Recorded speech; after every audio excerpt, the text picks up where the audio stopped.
Il a éclaboussé le début de saison de son talent, il a fait lever le parc, déséquilibré des défenses entières et été élu joueur du mois en Ligue 1. Et pourtant, ces dernières semaines, il semble s'être un peu effacé. Moins tranchant, moins décisif, moins visible. Dans l'ombre de Kvaratskhelia ou de Désiré Doué, Bradley Barcola vit une période plus discrète. Mais attention, ça ne veut pas dire qu'il a disparu, bien au contraire. Car Barcola, c'est ce joueur qui peut briller même quand il ne marque pas. Ce joueur qui ne fait pas de bruit, mais qui travaille, qui court, qui dribble, qui crée des espaces pour les autres. Et quand certains commençaient à douter, il a répondu de la meilleure des manières. En finale de Coupe de France face à Reims, il a signé un doublé. Un vrai message envoyé à quelques jours de la finale de Ligue des Champions. On avait presque oublié à quel point il peut être efficace quand il est en confiance. Ce soir-là, il a retrouvé son instinct, son sang-froid, son explosivité. 2 buts, 2 gestes simples, lucides, parfaitement exécutés. Et surtout, un retour au premier plan, pile au bon moment. Luis Enrique l'a d'ailleurs souligné après le match, ce n'est pas seulement son talent offensif qui compte, mais aussi ses efforts défensifs, son intelligence dans le pressing, sa capacité à s'adapter aux besoins du collectif. Et c'est peut-être là que réside toute la valeur de Bradley Barcola. Il n'est pas juste un dribbleur, pas juste un joueur de stats,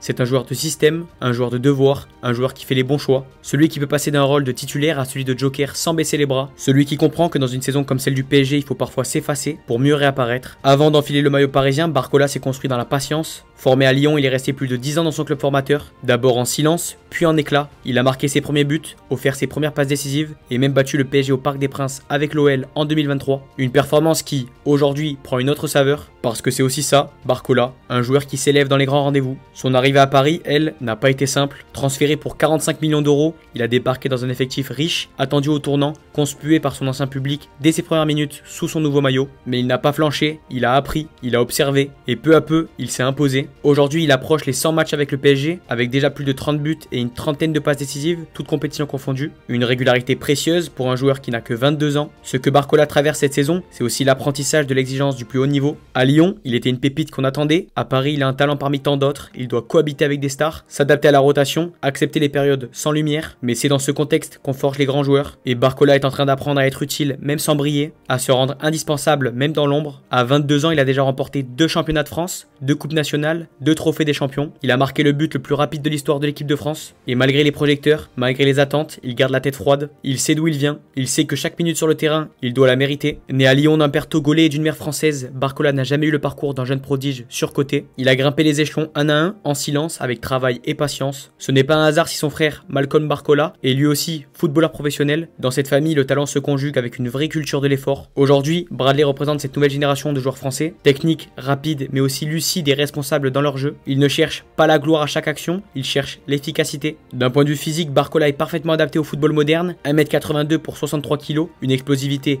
naturelle, un pied droit précis et une capacité rare à enchaîner les courses à haute intensité. Son profil est d'autant plus précieux dans une équipe comme le PSG, où les espaces sont souvent réduits et les prises de décision doivent être instantanées. Son contrat jusqu'en 2028, avec un salaire mensuel estimé à 550 000 euros, il est aussi un investissement d'avenir pour le club parisien, qui croit énormément en son potentiel à long terme. Et les Bleus ne sont pas en reste. À peine un an après sa première sélection, Barcola a déjà marqué l'histoire avec ce but fulgurant contre l'Italie en seulement 13 secondes. Et en juin prochain, il sera à nouveau appelé à défendre les couleurs de la France contre l'Espagne en demi-finale de la Ligue des Nations. Encore une grande scène, encore un moment pour briller. Entre le PSG et l'équipe de France, les projecteurs ne manqueront pas dans les prochaines semaines. Et Barcola le sait, c'est maintenant que se forgent les vraies carrières internationales. Alors oui, Barcola a peut-être été un peu moins flamboyant ces derniers temps, mais il n'a jamais cessé d'être utile, jamais cessé de se battre. Et quand le PSG aura besoin de faire la différence face à l'Inter en finale de Ligue des Champions, il pourrait bien être l'un de ces éléments imprévisibles, capable de renverser un match en un éclair. Et peut-être que cette finale de Ligue des Champions sera son moment, pas forcément pour écrire un triplé, mais pour faire un appel décisif, pour provoquer un penalty, pour fixer, éliminer, décaler. Ce genre d'action qu'on ne voit pas toujours dans les résumés, mais qui change tout, parce que Barcola c'est aussi ça, un joueur qui fait basculer les matchs sans forcément chercher la lumière. Il faut aussi parler de cette fin de saison, moins linéaire, plus rude. Ces dernières semaines, Barcola a connu un vrai creux, moins d'impact dans les 1 contre 1, des statistiques en baisse, des titularisations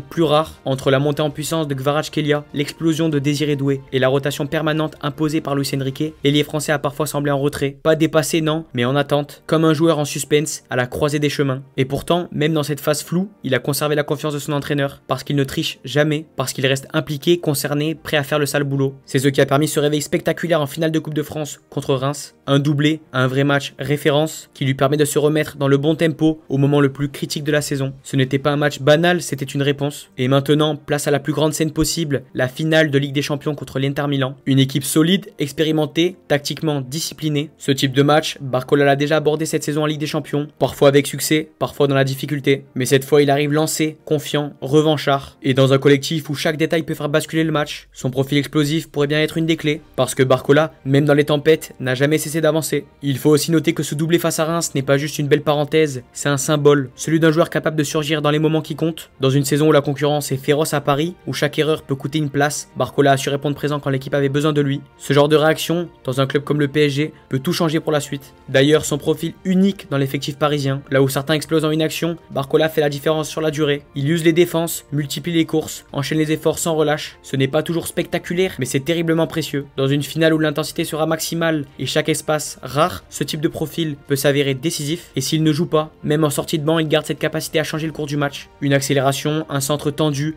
une inspiration venue de nulle part. Barcola, c'est l'arme silencieuse de Paris. Et à l'approche de la dernière bataille de la saison, avoir un tel joueur en réserve, ce n'est pas un luxe, c'est une bénédiction. Et au fond, c'est peut-être ce qui définit le mieux Bradley Barcola, sa capacité à rester debout quand d'autres vacillent. Il ne surjoue pas, il n'en fait jamais trop, mais il avance, lentement, sûrement. Dans un club comme le PSG, où les projecteurs peuvent parfois brûler, il conserve une forme rare de lucidité. Il ne cherche pas à voler la vedette, mais il sait la prendre quand elle s'offre à lui. Comme un rappel, je suis là et je suis prêt. Dans une équipe remplie de stars, Barcola incarne aussi une certaine idée du football français. Formé en France, passé par toutes les étapes, travailleur, calme et technique, il n'a pas été propulsé trop tôt, il n'a pas été surprotégé. Et c'est peut-être ça qui lui donne aujourd'hui cette solidité, ce mélange de retenue et d'ambition, cette capacité à rester lui-même, quelle que soit la scène. Au moment où tout peut basculer, c'est parfois ce profil-là qui change tout. Et ce qui rend cette histoire encore plus belle, c'est qu'elle reste ouverte, rien n'est figé. Barcola n'est pas encore une star incontestable, mais il est en train de devenir un homme de grand rendez-vous. Ce genre de joueur qui ne crie jamais fort, mais qui, quand il s'exprime ballon au pied, peut faire taire un stade entier. Il a cette manière de surgir au bon moment, comme une évidence. La finale face à l'Inter ne sera pas seulement un match pour un trophée, ce sera un test, une validation pour le PSG, pour Luis Enrique, mais aussi pour Barcola lui-même. Est-il prêt à franchir ce palier, à faire partie des hommes qui marquent l'histoire d'un club? Il en a les qualités, et il semble avoir, peu à peu, la mentalité qui va avec. Parce que derrière les dribbles, les stats, les buts et les appels en profondeur, il y a un jeune homme de 22 ans qui a compris le haut niveau. Ce n'est pas une ligne droite, c'est une suite de pics et de creux, de moments à saisir, de silences à remplir. Et Bradley Barcola est prêt à écrire la suite, prêt à frapper fort au moment où tout le monde le regarde. Parce qu'un joueur qui s'est marqué après 13 secondes avec les Bleus, un joueur qui surgit quand on ne l'attend plus, ce n'est jamais un joueur banal, c'est un facteur X. Et c'est peut-être ce dont Paris aura besoin le 31 mai. Et vous, est-ce que vous croyez en un nouveau coup d'éclat de Barcola? Est-ce qu'il peut, selon vous, redevenir décisif dans les plus grands rendez-vous européens? Est-ce que son doublé en finale de Coupe de France est un simple sursaut ou le vrai début d'un feu d'artifice à venir? J'attends votre avis dans les commentaires ainsi que votre pronostic pour la finale de Ligue des Champions face à l'Inter Milan. Est-ce que le PSG va enfin réussir à soulever ce trophée? N'hésitez pas à aimer la vidéo si elle vous a plu et à vous abonner. Je vous remercie d'être resté jusqu'ici et je vous dis à très bientôt.